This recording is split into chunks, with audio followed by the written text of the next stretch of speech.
नमस्कार, मैं हूं पंकज सिंह जाडेजा। हमारा उद्देश्य है राष्ट्र से स्नेह, राष्ट्र का सम्मान। अब देखते हैं आज के दिन भर की टॉप हेडलाइन।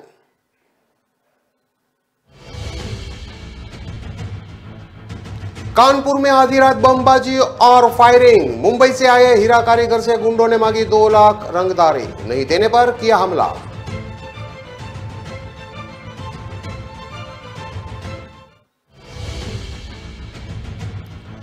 पश्चिम बंगाल का सरगना चला रहा है यूपी के बिजली मीटर। पूर्वांचल और मध्यांचल तक फैला है इनका नेटवर्क। लेसा की लैब से हासिल करता था चिप।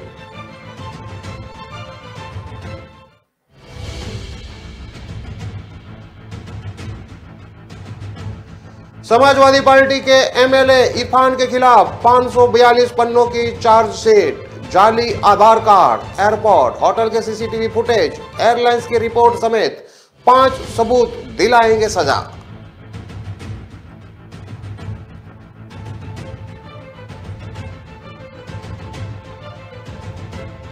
कानपुर में ब्लॉक प्रमुख के भतीजे का मर्डर। चाचा उसके बेटे ने पीटा, फिर गोली मार दी। भीड़ ने आरोपी को अधमरा किया, पुलिस ने छुड़ाया। अब देखते हैं खबरें विस्तार से। कानपुर के चकेरी थाना क्षेत्र का सफियापुर में सोमवार मंगलवार की आधी रात बमबाजी और हवाई फायरिंग हुई। गुंडे रंगदारी नहीं देने पर एक परिवार पर कहर बनकर टूट पड़े।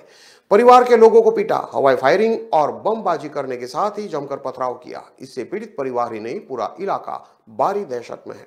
दबंगों की हवाई फायरिंग, गाली गलौज और पथराव का वीडियो सामने आया। इसके बाद पुलिस हरकत में आई और आरोपियों की तलाश शुरू कर दी है। आसपास के लोगों ने बदमाशों की पूरी वारदात को मोबाइल में कैद कर लिया। आसपास के लोगों ने पूरी वारदात अपनी आंखों से देखी। सफीपुर चकेरी निवासी शिवा निषाद ने बताया कि वह मुंबई की एक बड़ी कंपनी में हीरा कारीगर है। भाई की शादी समारोह में शामिल होने के लिए घर आए हैं। आरोप है कि इलाके के गुंडे और एटीएम हैकर संजय केशरवानी, साहिल ठाकुर, गोलू चंदेल का गैंग 2 लाख रुपए का गुंडा टैक्स मांगा है। कहा कि अगर गुंडा टैक्स नहीं दिया तो पूरे परिवार को अंजाम भुगतना पड़ेगा। इसका विरोध करने पर दबंगों ने सोमवार रात को घर पर हमला बोल दिया। दबंग मोहल्ले में गाली गलौज करते हुए घुसे, जमकर पथराव और गाली गलौज शुरू कर दिया। इसके बाद ताबड़तोड़ बमबाजी की, हवाई फायर झोंके। इससे पूरे इलाके में भारी दहशत फैल गई। सूचना देने के बाद भी चकेरी पुलिस मौके पर नहीं पहुंची। इसके बाद इलाके के लोगों ने दबंगों के गुंडई और हवाई फायरिंग का वीडियो सोशल मीडिया पर शेयर करके पुलिस से शिकायत की। तब जाकर चकेरी पुलिस हरकत में आई। चकेरी थाना प्रभारी अंजन सिंह ने बताया कि तहरीर के आधार पर आरोपियों के खिलाफ एफआईआर दर्ज कर ली जा रही है। आरोपियों को पकड़ने के लिए कई टीमें लगा दी है। जल्द ही अरेस्टिंग करके उन्हें जेल भेजा जाएगा। इलाकों के लोगों ने चकेरी पुलिस पर गंभीर आरोप लगाए हैं। लोगों का कहना है कि यह बदमाश बीते 3 दिनों से इलाके में भारी दहशत फैला रहे हैं, लेकिन पुलिस कोई कार्रवाई नहीं कर रही है। बदमाशों ने बीते शुक्रवार को एक युवक पर जानलेवा हमला किया था। भीड़ ने बदमाश को पकड़कर पीटा और पुलिस को सौंप दिया था। आरोप है कि चकेरी पुलिस ने मुख्य आरोपी की जगह पीड़ित और उसकी मदद में आए 7 लोगों को जेल भेज दिया। सोमवार सुबह चकेरी के दुकानों में लगी आग पर भी इन्हीं बदमाशों का नाम आ रहा है। अब देर रात दबंगों ने ताबड़तोड़ फायरिंग करके इलाके में भारी दहशत फैला दी है।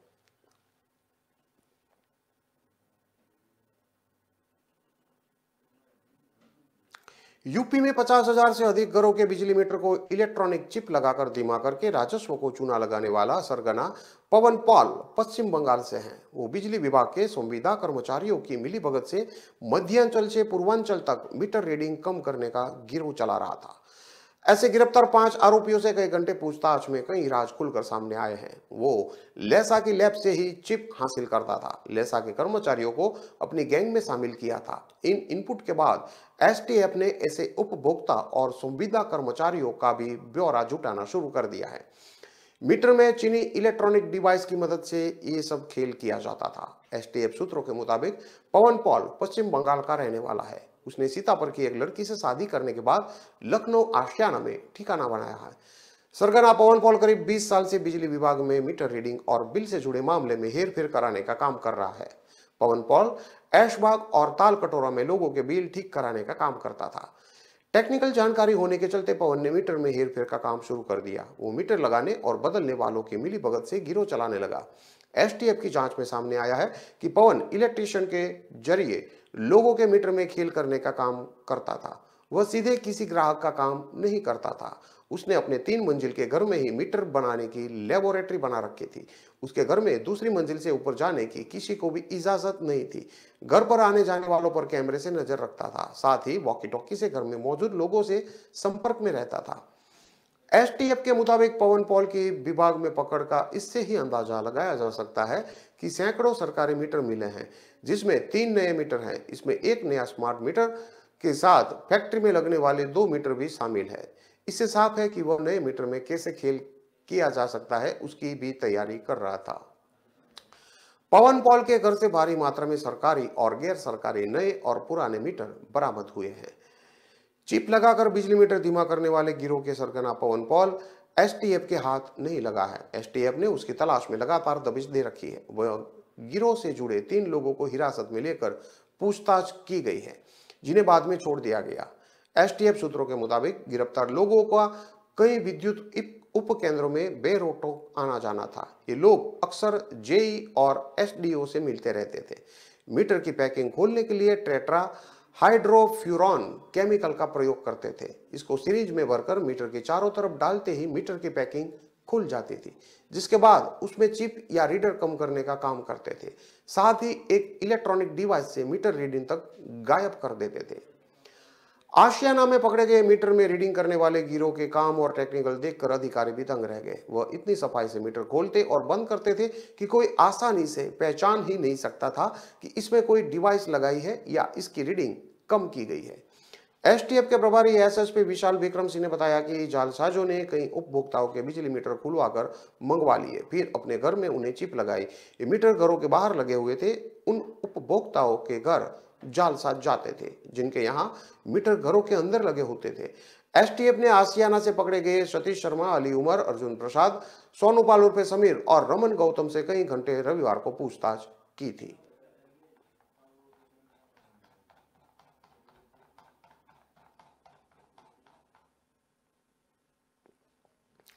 कानपुर में सपा विधायक इरफान सोलंकी के खिलाफ फर्जी पासपोर्ट, आधार कार्ड बनाकर भागने में दर्ज मामले में भी पुलिस ने चार्जशीट तैयार कर ली है। इसमें फर्जी आधार कार्ड, एयरपोर्ट और होटल के सीसीटीवी फुटेज और एयरलाइंस की रिपोर्ट अहम साक्ष्य के तौर पर शामिल किए गए हैं।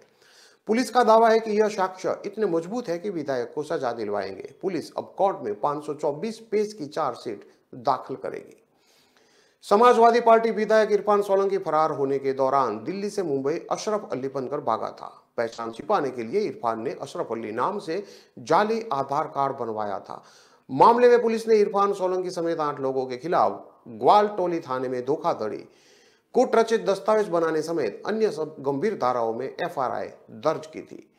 Joint police commissioner Andhra Prakash Tiwari ने बताया कि मामले की जांच कर रही ग्वालटोली पुलिस ने इरफान सोलंकी, समाजवादी पार्टी की नेत्री नूरी शौकत, अशरफ अली उर्फे शेखू नूरी, इशरत, उमार इलाही उर्फे अली, इरफान के साले अनवर मंसूरी, अख्तर मंसूरी और ड्राइवर अली के खिलाफ चार्जशीट फाइल कर ली है।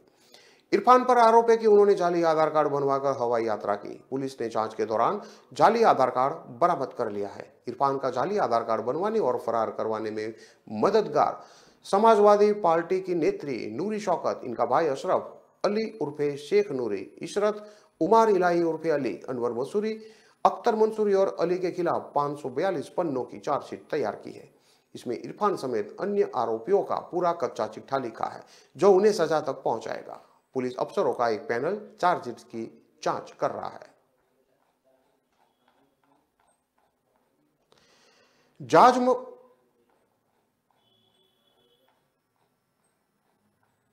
कानपुर के बिलोरी में खेत में मवेशी घुसने के झगड़े पर चाचा ने भतीजे की गोली मारकर हत्या कर दी। मौके पर मौजूद चाचा और उनके बेटे को परिवार के ही लोगों ने दबोच लिया। पहले उनकी पिटाई की। इसी दौरान बिलोर पुलिस पहुंची। भीड़ के चुंगल से दोनों को छुड़ाकर हिरासत में लिया। अब दोनों से पूछताछ की जा रही है। मरने वाले शरद के पिता दिनेश द्विवेदी, बहन अनुराधा अवस्थी कल्याणपुर की ब्लॉक प्रमुख है। डीसीपी वेस्ट विजय डूल ने बताया कि बिल्हौर के ढाकापुरा में रहने वाले शरद द्विवेदी अपने चाचा पप्पू की ममता इलेक्ट्रॉनिक्स में काम करता था। दिनेश के मुताबिक हत्या वाली रात को शरद काम से वापस घर लौटा था। इसी बीच चचेरा भाई प्रवीण वहां आ गया। दोनों आलू के खेत में रखवाली करने गए थे।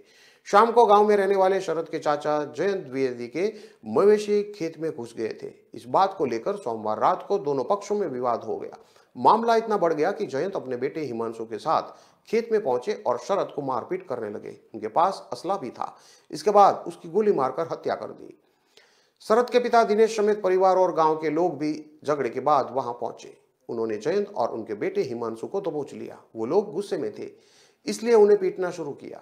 गांव के किसी शख्स ने पुलिस को हत्या की खबर दे दी। पुलिस ने पहुंचकर चाचा और उसके बेटे को बचाया, फिर उन्हें हैलट अस्पताल में इलाज के लिए भर्ती कराया है।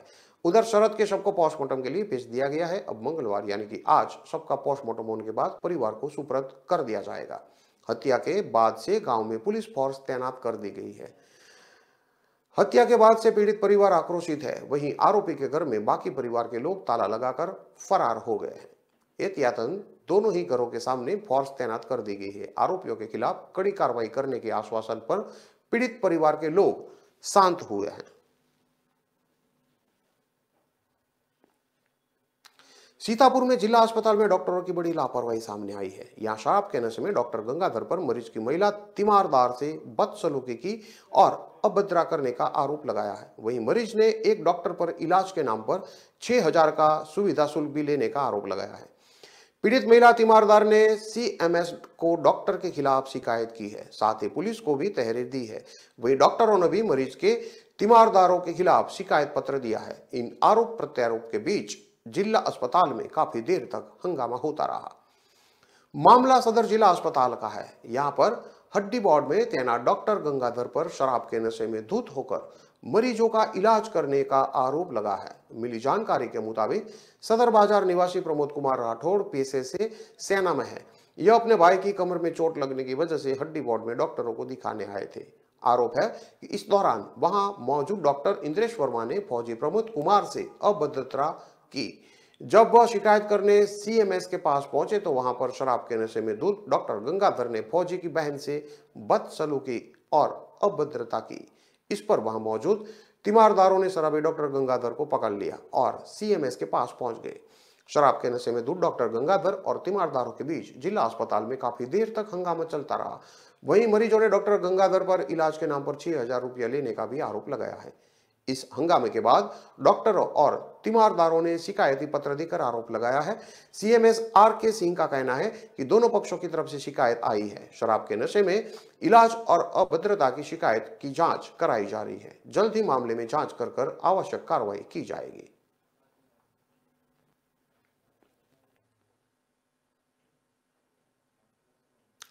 खबरों में लेते हैं अब एक छोटा सा विराम।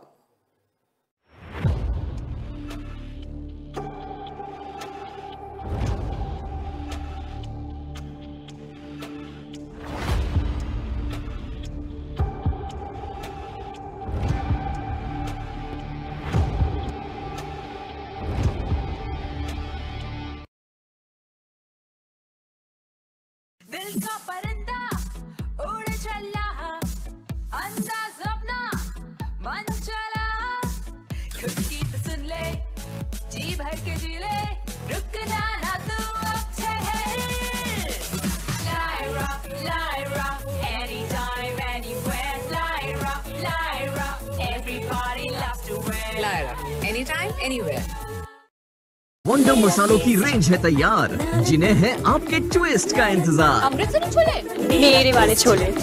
वंडर मसाला।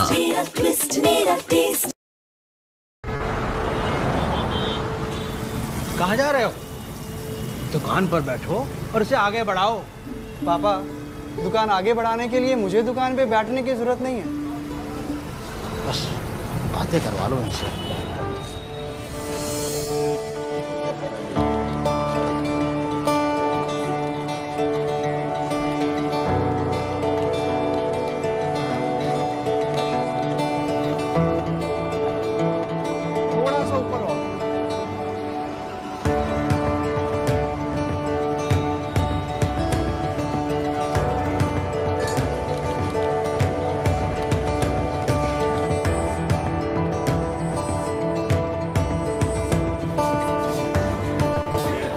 लो जी मैडम, आपके 4 किलो लड्डू।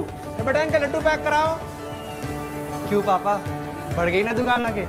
हाँ बेटा, अब तक सबकी खुशी के लिए मिठाई खिलाई है, मगर आज अपने बेटे के हुनर के लिए खुद खाऊंगा। जब खिलकर निकलता है स्किल तो सलाम करता है हर दिल। DSEU, इंडिया की पहली स्किल एंड एंटरप्रेन्योरशिप यूनिवर्सिटी, जहां ऐसे कोर्सेज में हैं डिग्रीज और डिप्लोमास जो बेटर फ्यूचर की ओर ले जाएंगे आपको।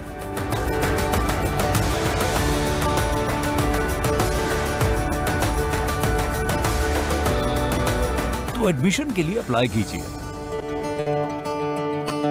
स्किल है तो नहीं कुछ मुश्किल है।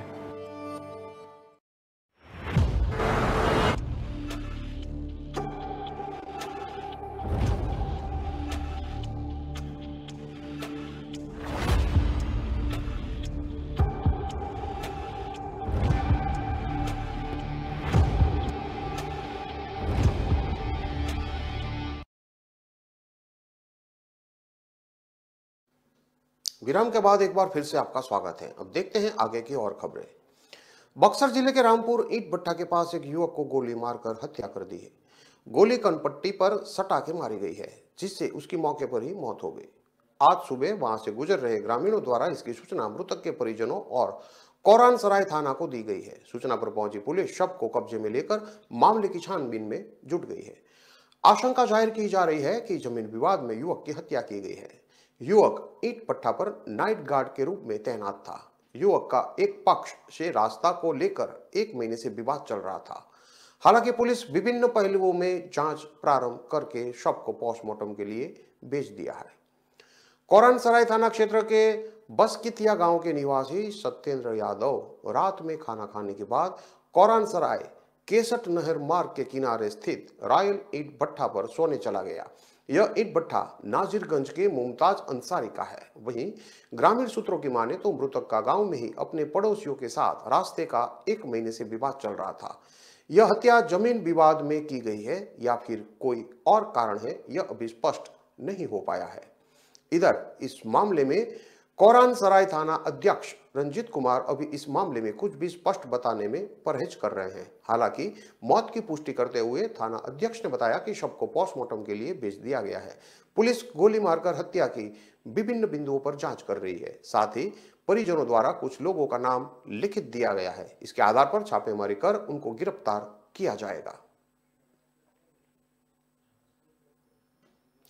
औरंगाबाद के मदनपुरा थाना अंतर्गत बल्हावार के कानी हीड के पहाड़ में हाथियों के दल के डेरा डाल दिए जाने से ग्रामीण भारी दहशत में है। वन विभाग के अधिकारी और कर्मचारी ने ग्रामीणों को पहाड़ में जाने से मना कर दिया है। वन कर्मियों ने बताया कि हाथियों का दल बल्हावार गांव के समीप कान हीड पहाड़ में अपने बच्चों के साथ डेरा जमाए हुए हैं। वन विभाग के द्वारा हाथियों पर सतत निगरानी रखी जा रही है और ग्रामीणों के उनसे दूर रहने को कहा गया है। आपको बता दें कि शनिवार की रात मदनपुर वन क्षेत्र में हाथियों का झुंड प्रवेश कर गया था। हाथियों के दल की सूचना के बाद मदनपुर वन विभाग के अधिकारी और कर्मचारी की निगरानी में कर रही है। फॉरेस्ट बैजनाथ सिंह ने बताया कि 6 से 7 की संख्या में हाथियों के साथ बच्चे होने की वजह से वे तेजी से चल नहीं पा रहे हैं। इसलिए संभावना है कि 1-2 दिन कानी डी के पहाड़ में उनका डेरा रहेगा। सोमवार की शाम तक सभी हाथी एक साथ है। वन कर्मियों ने बताया है कि हाथियों के दल से बिछड़ने के बाद आक्रामक हो जाते हैं। जब तक हाथी पहाड़ में रहे उस दिशा में कोई ग्रामीण नहीं जा पाए। इसके लिए अलग अलग दिशा में वन कर्मचारियों की ड्यूटी लगाई गई है। आपको बता दें कि नीमा आंजन पंचायत के कानी डी पहाड़ में 2 दिनों से हाथी डेरा डाले हुए हैं। वह कभी आसपास भी आ धमकते हैं। हाथी को देखने के लिए पहाड़ पर ग्रामीणों की भीड़ लगी हुई है। इससे वन विभाग की टीम को परेशानी बढ़ गई है। जंगली हाथियों के पहाड़ी क्षेत्र में पहुंचने से आसपास गांव के ग्रामीण दहशत में जिंदगी गुजार रहे हैं। हाथी प्रभावित गांव के लोग जान और माल की रक्षा के लिए अब रत जगा कर रहे हैं।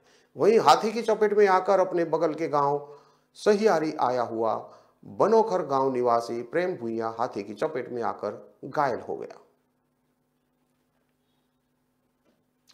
समस्तीपुर जिला के मोहनपुर प्रखंड के रसलपुर गंगा घाट पर क्षमता से अधिक नाव पर लोग बैठाकर गांव पार करके देखा गया, जो कि कभी भी बड़ा हादसा का कारण बन सकता है।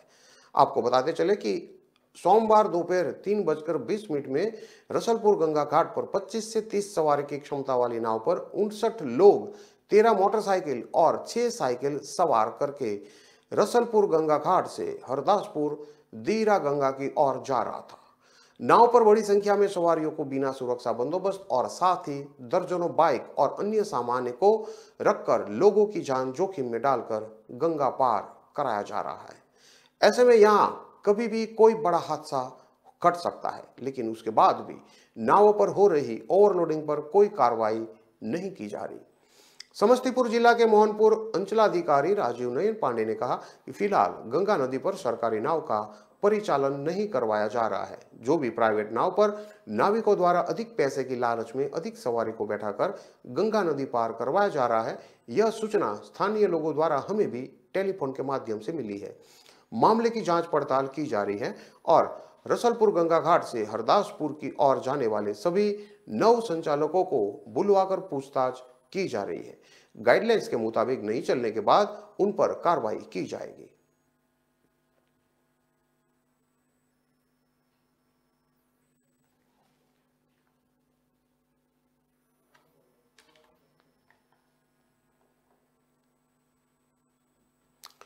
इन सभी खबरों को विस्तार से पढ़ने के लिए आप हमारे वेबसाइट का भी प्रयोग कर सकते हैं। हमारा वेब का पता है www.kalamkartavya.com। हमारी कलम ही हमारा कर्तव्य है के उद्देश्य के साथ खबरों को आप राष्ट्र प्रथम के साथ देखते रहिए। नमस्कार।